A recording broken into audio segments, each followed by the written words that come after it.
Hello, sorry for any background noise you might be hearing. I am recording on my laptop back at home and I have my cat right next to me.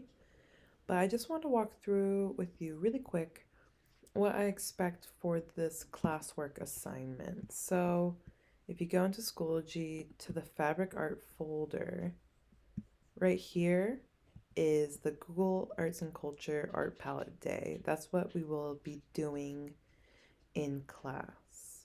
So right here is the assignment, and I go through that. I've made a video, this video, and you can watch the video if you need help with the assignment, but I've also typed out instructions below. So here are the instructions for how to do it. It looks overwhelming, but I promise you it's not. And you can go at your own pace, so don't worry. But step number one is going to this link. You can also find the link right here, okay? Right there. So let's just go to the link here. I click on it and it brings me to this intro.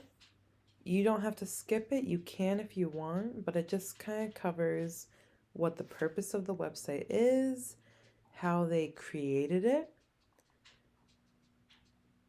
And we are doing this today because we are going to be analyzing the color palette that we selected in class. If you have been with me in class, you will know we've we've picked from yarn. Sorry, I'm tired. If I'm slurring my words, I'm so tired. We have picked from all these different yarn colors in class and just picked a color palette that we like how the colors work together.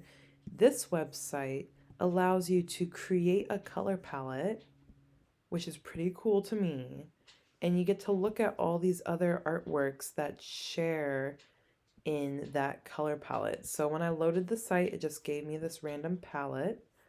And what I want you to do today is to change these colors up top to reflect the color palette that you created with your yarn. If you are someone that is not in person with me, if you're suspended or for whatever reason you're working from online, then you can just create whatever palette you want.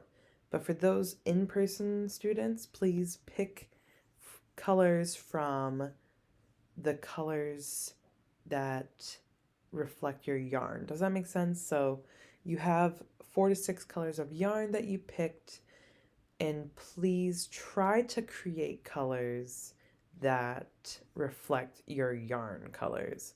So I've already kind of done that with my yarn colors over here, but I'll get back to that. So how you change colors is you go up here, select one of these, and you can move a dial around. So you see there's like practically white over here, there's dark black down there, and over here is where color gets more saturated. So in each square, this is more not as saturated, it's lighter, brighter, darker.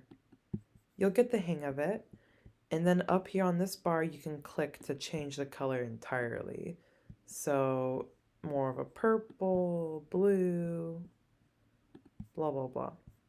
And like I said, maybe this is the right color, but it needs to be a little lighter. Something like that. You can also trash that because maybe you only selected 4 colors, or you can add it back. You can only do, I think it's just 2 colors to 5, but in our project, yeah, you can go all the way to just 1 color if you wanted. But for our project, we are doing 4 to 6. You can't do more than 5 colors in this website. You can do 1 to 5 colors, if that makes sense. Okay, so once you've created your palette, so I created mine here, you're going to take a screenshot of what this looks like so that you show me that you recreated your palette that you had already made with your yarn. So take a screenshot. you can use the snipping tool by doing Windows Shift S, or you can take a picture with your phone and still attach it to the discussion post. So I took a screenshot and attached it to the discussion post. And after you've done that, after you've taken a screenshot, you are going to look around and find an artwork that, for whatever reason, you like the look of it, or find an artwork that just you want to learn more about it, really. So I had selected this artwork. I think it's very interesting. Even though it's a small picture, I wanted to learn more about it. I clicked on it. So you're just clicking on an artwork that you found interesting from the color palette that you created. So I clicked on it and it took me to this window. What you're going to do is go up to more details right here in the corner. Click on it. And now you get to look at the artwork more, and there's all this information down here, like the title, the date, the dimensions, who the artist is. I could click to learn more about him because it's highlighted in blue. I learned the medium and all of that. And there's recommended things that are related to the artwork. One cool feature to show you, you see this magnifying glass with the plus sign? When you click on it and you scroll, click on it and scroll, you get to zoom in. On the site, you get to zoom in on a lot of the artwork, and it's very good resolution. It's a very strong, clear image. And you can scroll with your mouse or your trackpad, or over here, you can zoom in, zoom out. I love the zoom in feature because you really get to go up close to the artwork like you're in person. Now, for the discussion post, I need you to copy the link. So over here, you see like this keychain. Copy the link and put it in your discussion post as well. So in the discussion post right here, you see I have my screenshot from before and a link to the selected artwork. We're currently on step 6 right now. So make sure you put in your screenshot, a link to your selected artwork, and then answer these following questions basically. So 8 and 9, there's 2 questions. All I want to know is why you selected that artwork. So in my case, I selected the artwork because it was bright, in your face, it was chaotic, I wanted to see more. And the other question is, tell us something you learned about the artwork. Not necessarily a question, but a demand. Tell us something you learned about the artwork. And what I learned, I at first thought it was a painting, but when you looked up close, you noticed it's made with fabric and threads.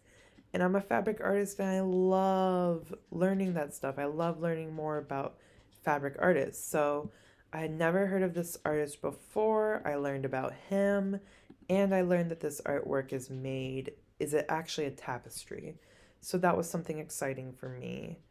And that's it. I know that seemed like a lot. You're going to submit it, but it really isn't too much. Okay? You're going to answer 3 questions. So one question, step 5. I accidentally didn't mention that. But in step 5, tell us something you noticed about the color palette. So when I go back to the color palette I created, what did I notice? And I said I noticed that everything kind of looked childlike and fun. And that's all you have to really say. If you don't notice anything that is shared by all the artworks that share your color palette, then tell us what makes all the artworks different. But usually you can find a commonality of some kind. Maybe it's all the artworks seem to be of movie posters, or all the artworks seem really old. So make sure you answer that question. I forgot to mention that earlier, so I hope you don't miss it. But that's what you're going to do. You're going to attach an image of what it looks like when you put in your color palette. You are going to answer the question in number 5, in step 5. You're going to put in a link to the artwork that you want to learn more about.